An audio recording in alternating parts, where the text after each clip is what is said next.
Okay. Jai Hind everyone. Why we are doing this exercise of lecturate? Because this is a preparation towards services selection board interview. More and more you get confidence of speaking on topics, logically putting across your points, getting your thought process in a streamlined way. You will be doing justice to your personality development. Everyone wants to improve personality. Jai Hind, Aashish. So improvement of personality will not happen unless and until you do it practically. By merely thinking, it will not come up. So you have to practice, and this is a simple step towards that. You will get the benefits, you will realize it more and more you practice. Okay, today Rugved is first volunteer. Jay, you're there. Yes, sir. Okay, keep time. Okay, sir.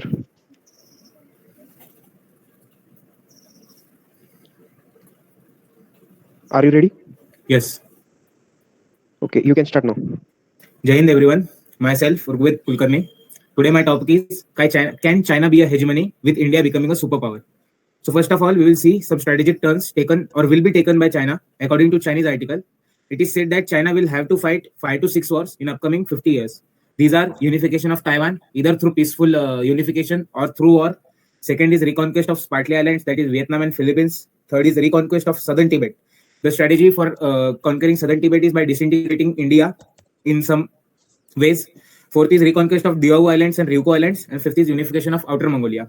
Also, with the establishment of string of pearls, including Gwadar Port, Hambantota Port, Myanmar, etc., through Strait of Malacca, China is establishing its control over Indian Ocean and Bay of Bengal. Also, establishing CPEC, that is China-Pakistan Economic Corridor, from Uyghur Xinjiang region to Gwadar Port for the imports of oil from Middle East, and relation with Maldives have challenged India in many ways. Now we will see what is India's counter to China. First is infrastructure development in hilly areas. That is Atal Setu in Atal Tunnel in Rohtang, Sela Tunnel in Arunachal Pradesh along borders to increase infrastructure. Advanced landing grounds are made in case of emergency. Rail lines through Bangladesh to protect Siliguri corridor, and establishment of ports through Kaladan project in Myanmar. Now, modification of Chabar port in Iran, giving rise to the necklace of diamond strategy of India, including Indonesia, Singapore, Vietnam, etc. Now, India's strategic turns towards Andaman and Nicobar Islands and establishment of naval bases in it have challenged China through to trade through Strait of Malacca efficiently, following a string of pearl strategy, and also establishing naval base in Lakshadweep to counter the anti-India aspects in Maldives, which have been growing in recent past. India has been conducting military exercises with friendly foreign countries, thus boosting its defense sector by introducing Atmanirbharta in defense goods. Uh, Now, with the failure of Yeah, CPEC project of China, it is difficult for China to be a hegemony over the world, and also India is assuring to be a 5 trillion economy, the third largest economy in the world. So it will be difficult for China to be a hegemony, of course. Thank you. Okay, Rugved. Very strategic heading. Can China maintain the hegemony, dominance, influence the way they have been carrying? See, mark my words. Any country, if they have to maintain their dominance, has to have a balance. Strategically, you may push many things, but the ethical basis has to be there. Rationals has to be there.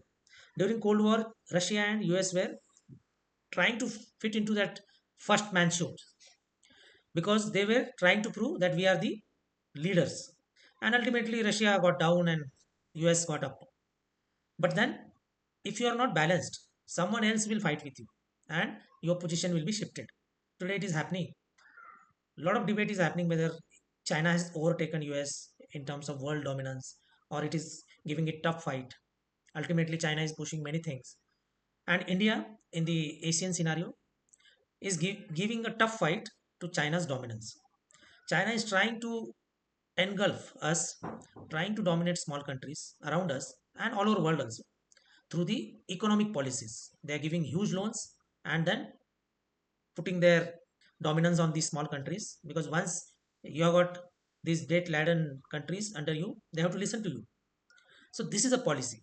But then there has to be some balance internal, whether your country is happy with your policies, and second is ethical base. People will see through you. So today, especially after COVID, The trust in the international scenario China has lost. Today they may be pushing their policies through their economic power. Military power, there is no question, China is yet to prove it, because China has not won any war in recent history. They have not proven their dominance. There are facts and figures when it comes to India, how we fought wars. Then US has got facts and figures how they have fought wars. But China is a very very uh, suspicious player when it comes to the statistics of defense scenario. They have been fighting very very clandestine way. They have not been fighting openly. They have been a very very mysterious player. So these factors will pull them down. They have got already internal problems. They have got the issue of credibility at international level, and it will pull them down. India on the other hand has got a lot of credibility. What we say people may believe, but that is not the case in case of China. So these are the factors which will be a trouble issues for China's maintenance of dominance or sustenance of that dominance, whether it is in trade or whether it is in international scenario of every field. Okay, good Rugved. Keep noting these points, because I believe you all are looking forward for longer time scales. Today you may come, you may have points in your notebooks. I'm not bothered whether you are switching on camera or not, whether you are referring or you are naturally giving your lecture. But the point is you're competing with yourself.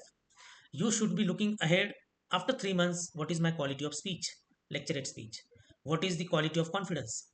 Whether I'm referring to some points or it is coming naturally. So this is the improvement you must target. Okay, good. Topic is good, relevant. A lot of points will be helpful in other topics also. Okay, good. Who is next? Sir, I'm ready, Prachiti. Okay, Rugved, keep time. Okay, sir. Are you ready? Yes. You can start. Jai Hind, everyone. My lecture topic is cybercrime. What is cybercrime? Cybercrime is an illegal activity which is done by hackers and fraudsters to gain financial or any other benefits for themselves. Cybercrime is a serious problem in our digital world, where criminals use computers and the internet to commit illegal activities. The consequences of cybercrime are far-reaching. Personal privacy is invaded as cyber criminals steal sensitive data, photos, and communication records.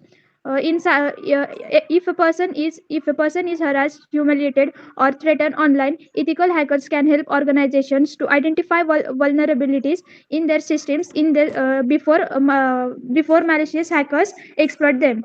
Cyber doesn't have any boundaries. An international issue and international cooperation is crucial for taking and prosecuting cyber criminals who operate across borders.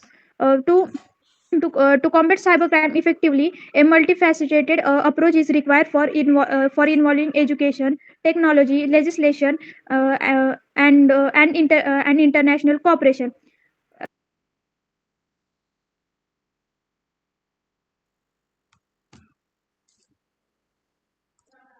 Prachiti not audible.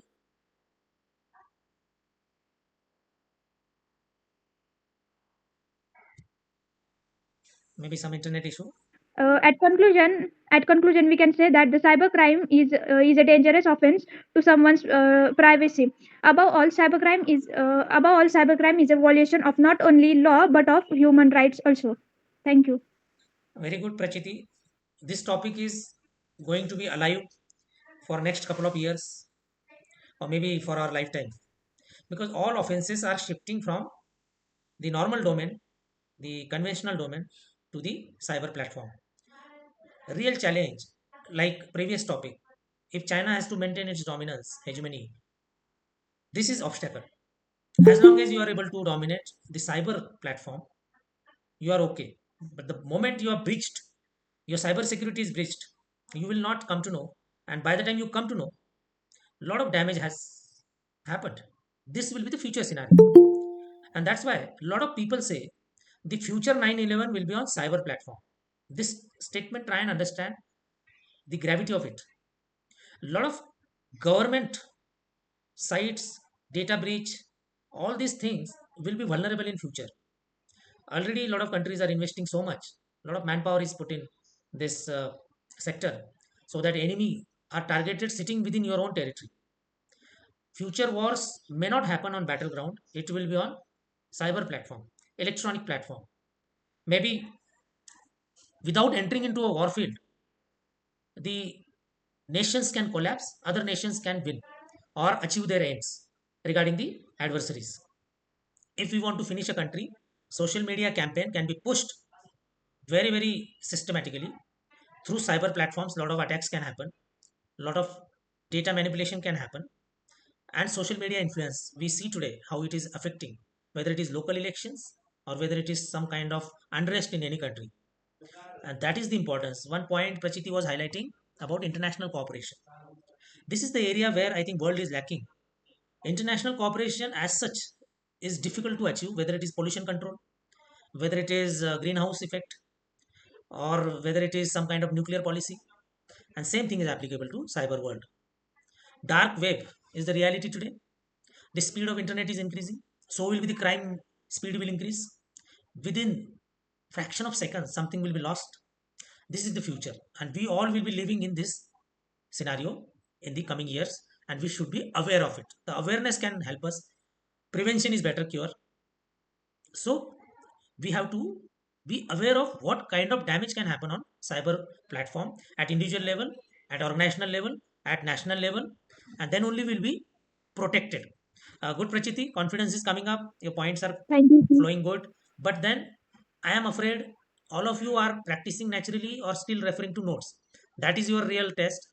Come out to a level where you are not referring anything and slowly building that confidence that you can stand up in SSB interview or in any platform and you can deliver a good lecture. That is your ultimate aim. Yes, Okay. Okay. Who is yes, next? sir. A volunteer? Sir, I am. Pawan. Okay. Prachiti, keep time. Yes, sir. You can start.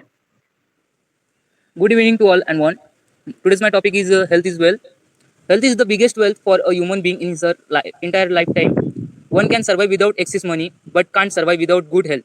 Health is something that we can't buy with money, but we can take care of it and we can cure it when needed with the help of the money. If a person is not having good health, he will not be able to enjoy his her life to the fullest. Money doesn't make a person rich and happy, but good health does. Moreover, a person can't feel completely and happy without good health. Good health is one of the main elements of happiness that a person needs in his or her life. We can see various people around us that are happy without having a lot of money.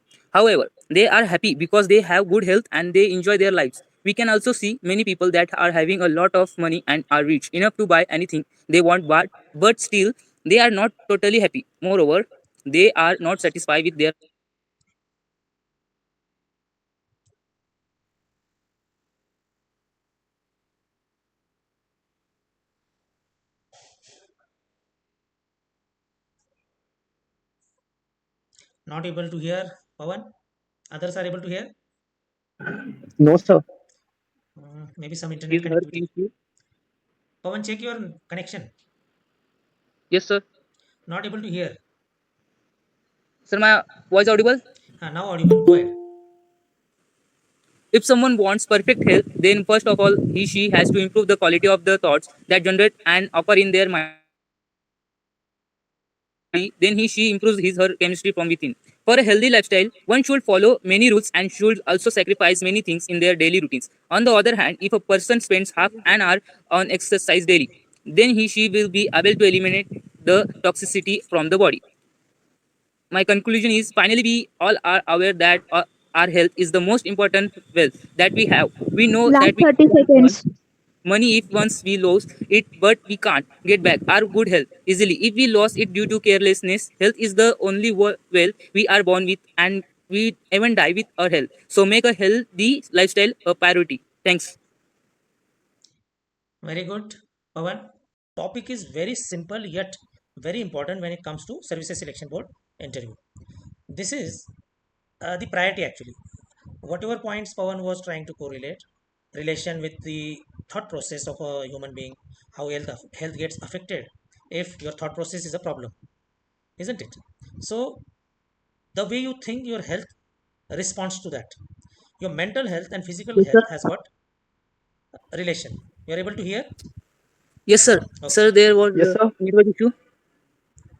Uh, everybody is able to hear? Yes, sir. Okay, okay, Yes, sir. Yes, sir. okay. So this is very important topic, especially when it comes to defense forces. You should be able to put across your views very confidently. You must convey to them that how health is important, because tomorrow if you become the leader in defense forces, you are a captain, major, like company commander or commanding officer, your huge priority is your health and your people's health, your troops' health, and that is how your thought process is checked. How much importance you give it to sports vis-a-vis the other things. So that's why it is very important to listen the way you speak. Good, Pawan. You are doing good in written test also. Maintain similar practice for SSB preparation, and simultaneously you address NDA written plus SSB interview. Okay. Okay, sir. Thank you, sir. And on such topic COVID वगैरह example देके you can bring more reality to it, because statistics will always give more strength to your topic. Okay, who is next? Jay is there. So, may Jay. Jay, and thereafter we'll go to Ashish. Okay. Pawan, keep time. Jay, go next. Jay, you can start. Okay. Good evening to one and all. Today's my lecture topic is FASTags in India. FASTag is an electronic toll collection system in India operated by National Highway Authority of India. It employs radio frequency identification of technology for making toll payments directly from their uh, prepaid or saving accounts, directly payments, and to it directly toll owner. And the tag can be purchased from official tag users or participating banks. And if it is linked to our prepaid account, then recharging or top up can be as per requirement. The FASTags tolls. It is a minimum recharge amount is 100 rupees, and it can be done by online as per National Highway Authority of India by FASTags unlimited validity, and it can be give 7.5% cashback offers. And we have also provided to promote the use of FASTags in India. The dedicated lanes at the same toll plaza have been built for FASTag lanes for vehicles. It is found in 4 November 2014 at 10 years ago, and it headquarters in Dwarka in Delhi in India. In January 2019, state-run oil marketing companies like IOC, BPCL, and HPCL have to sign mouse embedding the use of FASTags to make purchase at petrol pumps uh, uh, as per as September 2019. Fastag lanes are available over than I think 500 national highways and states highways. Over 55.6 lakhs and 5.46 million cars are available with Fastags. On 1 January 2001, Fastags are made at every toll plaza in all over the India in country. But later the date was postponed on 15 January 2021. And lastly, I conclude that it will be useful in reducing crimes like car thieves, and also will prove help fulfilling many unfortunate incidents, as the authorities will reaches the scenes more preciously and efficiently, and that reduce road traffic on toll plaza area, etc. Thank you. Okay, good, Jay. Uh, these are all technological topics and relevant topics. How our development, technological development, is translating on ground is one example. The way road are improving, speed is coming, and the road building or road construction is happening with the people's participation, because government is not putting money on that. It is build and operate. This principle is applicable on many bridges, many national highways nowadays, and the famous man behind it who can quote such kind of situations, Nitin Gadkari ji. He has really transformed today's road network, and the toll plazas, where if there is some automation required, this is that FASTag, so that manual thing, toll collection, is removed and automatic deduction of your taxes happens.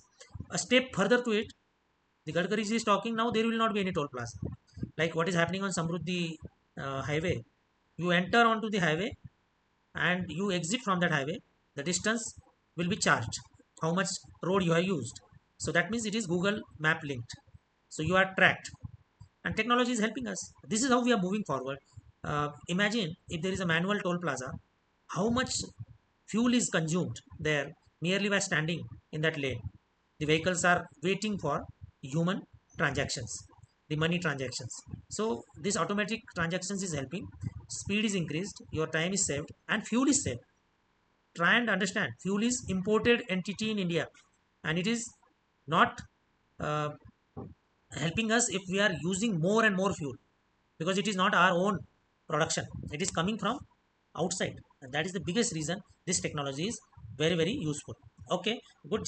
Jay, try and listen to your own lecturers, try and understand how you are thinking and how it is coming out. This correlation, some improvement is required, because some points should come in synchronization, one point followed by another point. The It has to be like music symphony. Similarly in lecturate, points should flow one by one, more impactful point flow has to happen. It is not only for you, others also, but in your case try and improve on that. Okay, Jay. Yes, sir. Okay, good. This is relevant topic. Now who is there next? I think Ashish wants to speak. Yes, sir. May I start, sir? Yes, yes. Jay, keep time.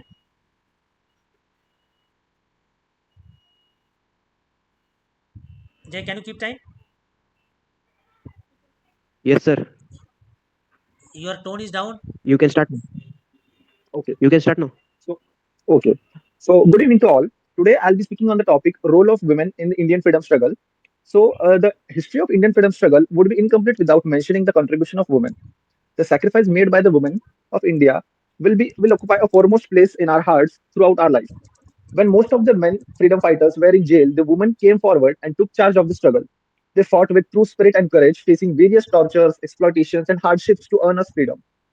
The women's participation in freedom struggle began in early 18th century. The first one which I could remember was Bhima Bai Holkar, who fought bravely with the British officers and defeated them in guerrilla warfare. Even when we consider the first war of independence, that is in 1857, though Britishers were successful in crushing the revolt in a year, but it came out to be a very impactful revolt in which the Indian people participated enthusiastically. Rani Lakshmibai was a great fighter of the first war of independence. She showed her impeccable bravery through, though being a queen of a small state of Jhansi, her glory is limitless. After the Indian freedom struggle, during the Gandhian era, women were actively participating in the non-cooperation movements. Sarla Devi, Sushila Nair are some of the prominent names of the women who participated in these non-violent movements. Women were also responsible for raising funds for such freedom struggles or the activities which were performed by the activists. They were providing food and shelter to the activists. Also, the medical aids and the spread of information was done on a large scale by the women freedom fighters. During the civil disobedience movement, women were actively participating in the rallies, road marches, and the various boycott movements. Naidu was especially nominated by Mahatma Gandhi to lead the raids and marches during the Dandi Salt March. As a part of Quit India movement too, women were organized and included in the Indian National Army by the then commander of the Indian National Army, that is Netaji Subhash Chandra Bose, and the woman regiment was established under the name of Rani Jhansi Regiment. On a concluding note, I would say women have carried critical responsibilities in Indian freedom struggle. This strongly signifies the potential of women, and to the present times also, as we connect the dots, women are the most important Last part 30 of the seconds. society. Even if we see in today's times, women are nowhere lacking. Do we see the defense sector or the medical sector, politics, even the public administration? Women are excelling in every single field and are contributing to the society in equality to the men. Thank you. Okay, good, Ashish. Gender equality or the equal participation by both the genders is required, whether it is at family, organization, or any kind of progressive thing. So, freedom struggle, yes. Uh, Examples are many. Ashish has given few. These contributions are very, very valuable, and it actually gave strength. Because, see, if we see population, generally it is half male, half female. Any kind of work, if it is not shared, and the response is not coming from the other gender, it will always have weakness. So during freedom struggle or in today's economic development, technological development, if you talk about any organization, whether it is defense, everywhere we need good participation, effective participation, and the open mind of accommodating both the genders. So this is how these topics are important when you talk on these: how liberal you are, how accommodative you are, how open you are, and how you welcome it. While talking, we have to give that uh, opinion for the judges in different scenario, it is GTO, especially if it is lecturate or group discussion on such topics. GTO should be able to judge. Okay, a liberal person, open mind, doesn't have a very conservative view, because tomorrow's defense is changing, this sector is changing. Today it started with few vacancies NDA for the girls, and the vacancies will increase. Every arm, fighting arm, is also opening up. Fighter pilot role is opened. The naval fleets are opened. So slowly the participation will be more, and that's why when you speak on these topics, you have to understand how you are getting portrayed to the assessor, and one should be very careful, because we have to be balanced, giving very positive energy on such topics, that you mean what you are saying. Okay, good, Ashish. This is also a very relevant topic, if not directly, indirectly, in many situations, including group discussions. Okay, anybody else wants to speak? Lakshmi? No. Okay. uh, we will conclude here. Regular practice is essential. You all must work hard and improve your own standards, get more confidence, and you see, in the latter phase of your life, these are the stepping stones. Whatever you are practicing today, this communication skill and the general knowledge both will be your pillar of strength in tomorrow's world. You will be confidently moving and talking. Okay, keep continuing these practices. Be confident, and be relevant as far as the topics goes. Make your own data bank in your diaries on various topics. Okay, we will end here. Bye. Jai Hind. Jai Hind, sir. Thank you, Jai sir. Hind, sir.